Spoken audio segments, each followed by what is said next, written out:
Viewers, Farhanaz হাউসে আপনাদের স্বাগত জানাচ্ছি। আজ আপনাদের সামনে এমন একটি রেসিপি নিয়ে এসেছি, তা হচ্ছে spicy beef rice. Spicy beef rice রান্না করার জন্যে গরুর মাংস ভালোভাবে ধুয়ে এইরকম ছোট ছোট টুকরো করে নিয়েছি। মাংসের পরিমাণটা সবসময় চালের অর্ধেক নিতে হবে। এতে দিয়ে দিব আদা বাটা, দিব রসুন বাটা, দিব লেবুর রস।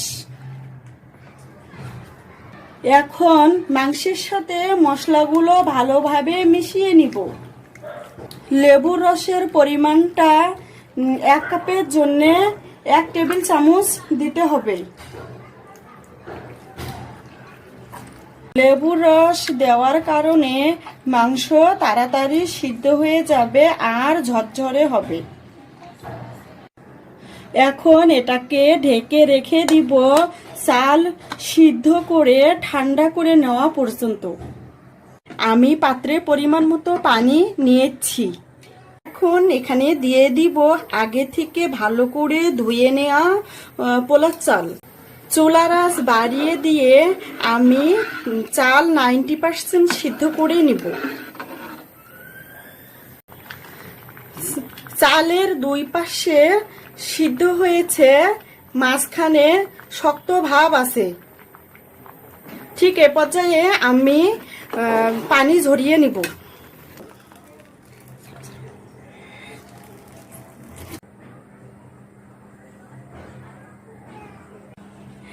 পানি ঝরানোর পর চাল ঝরঝরে করার জন্যে আমি এইরকম বড় একটা পাত্রে চাল দিয়ে দিব। এইরকম ছড়ানো পাত্র বা কোনো জায়গাতে চাল ছড়িয়ে ফ্যানের নিচে রেখে দিলে তাড়াতাড়ি ঠান্ডা হয়ে যায় আর অনেক বেশি ঝরঝরে হয়ে যায়। চাল পুরোপুরি ঠান্ডা হয়েছে, তাই এখন প্যানে তেল গরম করে নিয়েছি। দিব পেঁয়াজ কুচি,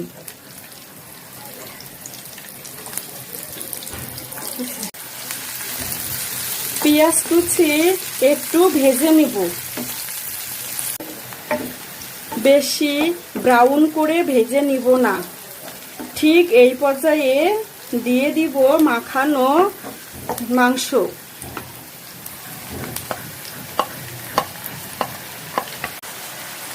দিব মরিচের গুঁড়ো, ধনিয়া গুঁড়ো, জিরা গুঁড়ো আর দিয়ে দিব গরম মশলা গুঁড়ো। দিব পরিমাণ মতো লবণ। সবকিছু ভালোভাবে নেড়ে চেড়ে নিব।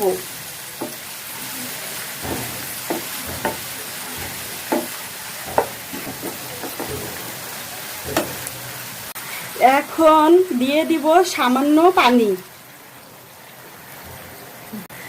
পানি দেওয়ার পর আবারও একটু ভালোভাবে নেড়ে চেড়ে দিব। যেহেতু গরুর মাংস সিদ্ধ হতে একটু সময় লাগে, তাই আমি চুলার আঁচ লোতে রেখে ঢেকে রান্না করব সিদ্ধ হওয়া পর্যন্ত। মাংস পুরোপুরি সিদ্ধ হয়েছে। আমি দিয়ে দিব আগে থেকে ঠান্ডা করে নেওয়া পোলার চাল। দিয়ে দিব কাঁচামরিচ কুচি। যেহেতু মাংসে মরিচের গুঁড়ো দিয়েছিলাম, তাই কাঁচামরিচ পরিমাণ মতো দিব। দিয়ে দিব ঘি।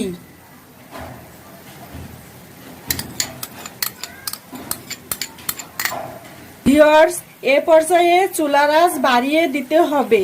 চুলার আঁচ বাড়িয়ে দিয়ে নেড়ে চেড়ে রান্না করব 4 থেকে 5 মিনিট।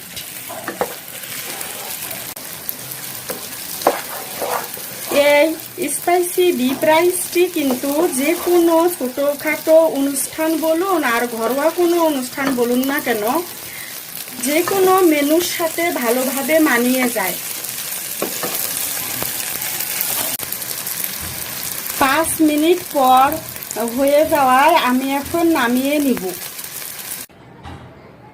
তৈরি হয়ে গেল স্পাইসি বিফ রাইস।